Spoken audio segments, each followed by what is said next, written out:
अस्सलाम वालेकुम बेटा। आज का लेक्चर स्टार्ट करने से पहले कल जो मैंने आपको पढ़ाया था प्रोजेक्टाइल मोशन वाला टॉपिक, उससे रेलिवेंट एक दो पॉइंट्स मैंने आपको बताने थे। ये कि प्रोजेक्टाइल मोशन में दो पॉइंट पे वेलोसिटी मैक्सिमम होती है, एक पॉइंट ऑफ प्रोजेक्शन और एक लैंडिंग पॉइंट पे, और मिनिमम होती है कहाँ पे? हाईएस्ट पॉइंट पे।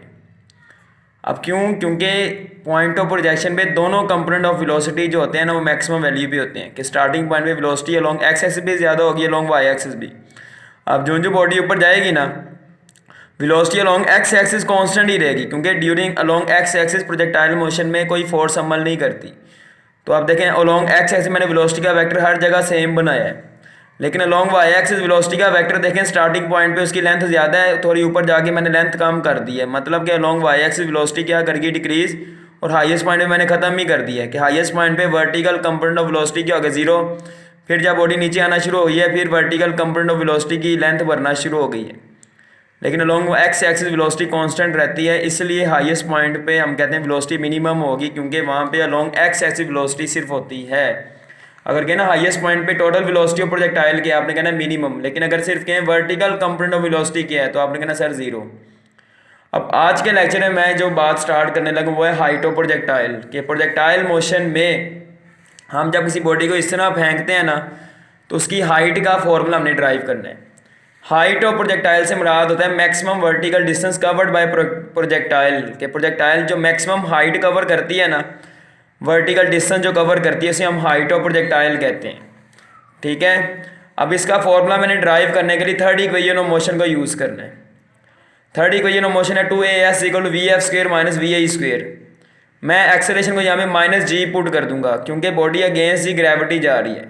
क्योंकि इनिशियल वेलोसिटी अपवर्ड है, तो बॉडी जब इनिशियल वेलोसिटी की डायरेक्शन में मूव करेगी तो उसका एक्सेलरेशन ड्यू टू ग्रेविटी हम क्या लेंगे? नेगेटिव, क्योंकि ये उसके ऑपोजिट जा रही है।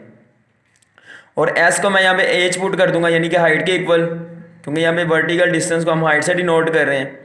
और फाइनल वेलोसिटी हमने किस पॉइंट पे लेनी है? हाईएस्ट पॉइंट पे, और वो यहाँ पे जीरो होगी, क्योंकि हमने हाईएस्ट पॉइंट पे final velocity along Y axis लेनी है, क्योंकि height along Y axis cover हो रही है। और इनिशियल वेलोसिटी यहाँ पे इस पॉइंट पे हमने लेनी है अलोंग वाई एक्सिस, वी आई साइन थीटा जिसे हम डिनोट करते हैं, जो मैंने कल के लेक्चर में मैंने बताया था। तो वैल्यू पुट कर दो, ए की जगह माइनस जी पुट कर दिया और एस की जगह एच, तो minus two G H, V F की जगह जीरो आ जाएगा, और वी आई की जगह क्या लिख दूंगा? वी आई साइन थीटा।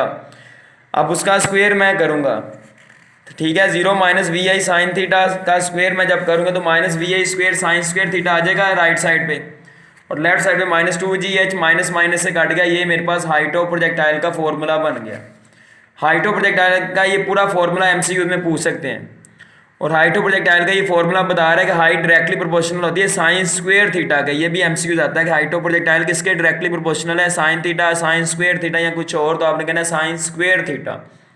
अब मैक्सिमम हाइट कब होगी? अगर थीटा की वैल्यू हम 90 रखते हैं ना, यानी जिस एंगल पे हम प्रोजेक्टाइल को थ्रो करें अगर वो एंगल 90 हो, तो हाइट मैक्सिमम आएगी, क्योंकि 90 थीटा अगर हो तो साइन की वैल्यू मैक्सिमम होती है।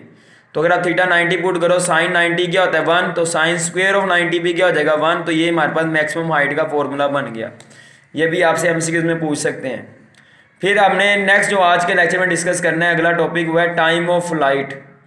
टाइम ऑफ फ्लाइट कहते हैं time taken by projectile to move from point of projection to landing point. यानी यहाँ से यहाँ तक जाने में जो टाइम लगता है ना, उसे टाइम ऑफ फ्लाइट कहते हैं। यानी कि जब तक फ्लाइट कर रही है ना प्रोजेक्टाइल, या जब तक वो हवा में रह रही है, उस टाइम को हम कहते हैं टाइम ऑफ फ्लाइट। तो टाइम ऑफ फ्लाइट को डिफाइन करके हमने फिर उसकी डेरिवेशन के लिए second equation of motion use करनी है, वो है s equal to v i t plus 1/2 AT square.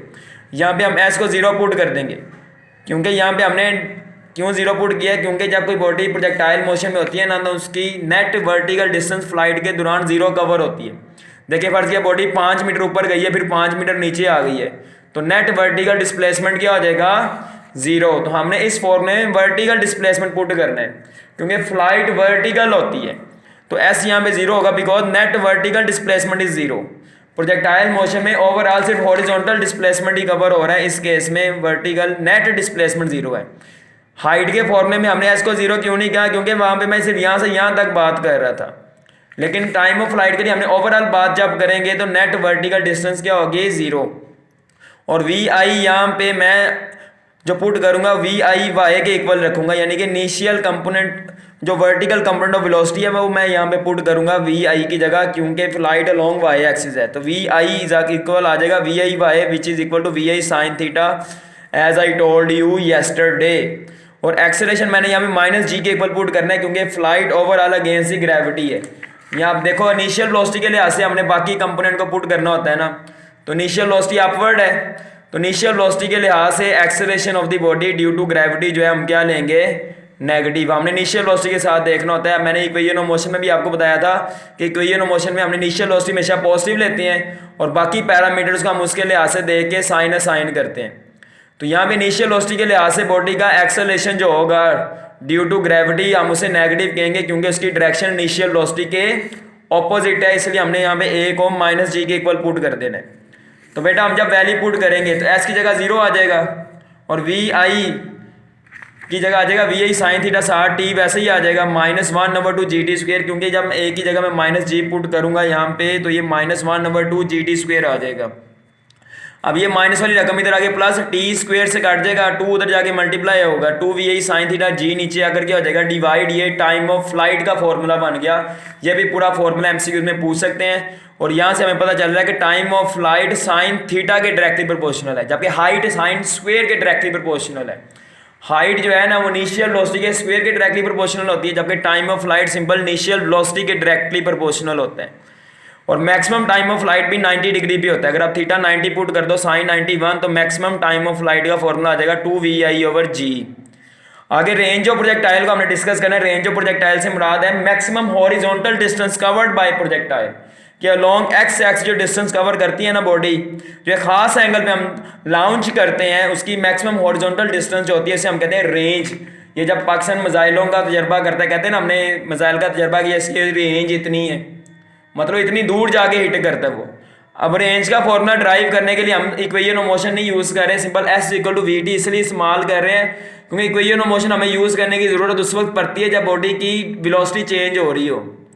तो इक्वेशन ऑफ मोशन यहाँ पे हम इस्तेमाल क्यों नहीं करेंगे, क्योंकि प्रोजेक्टाइल मोशन में हम जब रेंज फाइंड कर रहे हैं तो वो डिस्टेंस अलोंग एक्स एक्सिस है, और अलोंग एक्स एक्सिस मैंने आपको बताया था वेलोसिटी कांस्टेंट रहती है।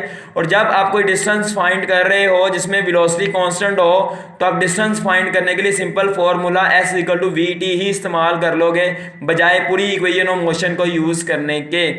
अब एस इक्वल वी टी में मैं एस के बराबर लिख दूंगा आर के, आर स्टैंड फॉर रेंज, और वेलोसिटी मैं यहाँ पे पुट करूंगा लॉन्ग एक्स एक्सिस, जो आपको पता है कांस्टेंट होती है और वो है वी आई कॉस थीटा, और टी की जगह मैं टाइम ऑफ फ्लाइट का फॉर्मूला पुट कर दूंगा 2vi साइन थीटा। अब यहाँ पे मैंने v की जगह vi कॉस थीटा पुट कर दिया और टाइम ऑफ फ्लाइट की वैल्यू पुट कर दी। vi से ज़रब होगा तो क्या हो जाएगा vi स्क्वेयर ब्रैकेट में क्या आ जाएगा 2 साइन थीटा कॉस थीटा, और 2 साइन थीटा कॉस थीटा को हम क्या लिख सकते हैं साइन 2 थीटा। अपने मैथ में ये पढ़ा हुआ है फॉर्मूला कि ये मैथ का ये रूल है कि 2 sine theta cos theta sine 2 theta के बराबर होता है, इसे हाफ एंगल फॉर्मूला भी कहते हैं। अगर यहाँ पे साइन 4 थीटा हम लिखते हैं ना, इधर आएगा 2 साइन 2 थीटा कॉस 2 थीटा। अगर खाली साइन थीटा लिखते हैं फिर आएगा 2 sine theta over 2 cos theta over 2। ये आपने मैट्रिक में ही पढ़ा है और अब भी आप एफएससी में मैथ में पढ़ रहे हैं। तो मैं 2 साइन थीटा कॉस थीटा की जगह साइन 2 थीटा पुट कर दूंगा तो ये मेरे पास रेंज का फॉर्मूला बन गया। और रेंज का फॉर्मूला बता रहा है कि रेंज साइन 2 थीटा के डायरेक्टली प्रोपोर्शनल है, ना साइन स्क्वायर थीटा के ना साइन थीटा के। और मैक्सिमम रेंज हमारे पास कब आएगी जब थीटा 45 डिग्री होगा। टाइम ऑफ फ्लाइट और हाइट 90 डिग्री पे मैक्सिमम होती है, जबकि रेंज 45 डिग्री पे मैक्सिमम होती है। अगर मैं थीटा यहाँ पे 45 पुट करता हूँ तो 2 थीटा की वैल्यू क्या बन जाएगी 90। यानी मैक्सिमम रेंज के लिए हमने साइन के साथ 90 डिग्री करना होता है, और यहाँ पे साइन के साथ 90 कब आएगा जब थीटा 45 होगा। अगर एमसीक्यू में पूछें कि मैक्सिमम रेंज के लिए थीटा की वैल्यू क्या होनी चाहिए, आपने कहना है 45, और अगर के 2 थीटा की वैल्यू क्या होनी चाहिए, आपने कहना है सर 90। अब आप यहाँ पे अगर साइन थीटा की वैल्यू 45 पुट करो तो साइन 2 थीटा 1 के बराबर आ जाएगा, क्योंकि साइन 91 के बराबर है। तो मैक्सिमम रेंज का फॉर्मूला हमारे पास क्या आ जाएगा vi स्क्वेयर ओवर g।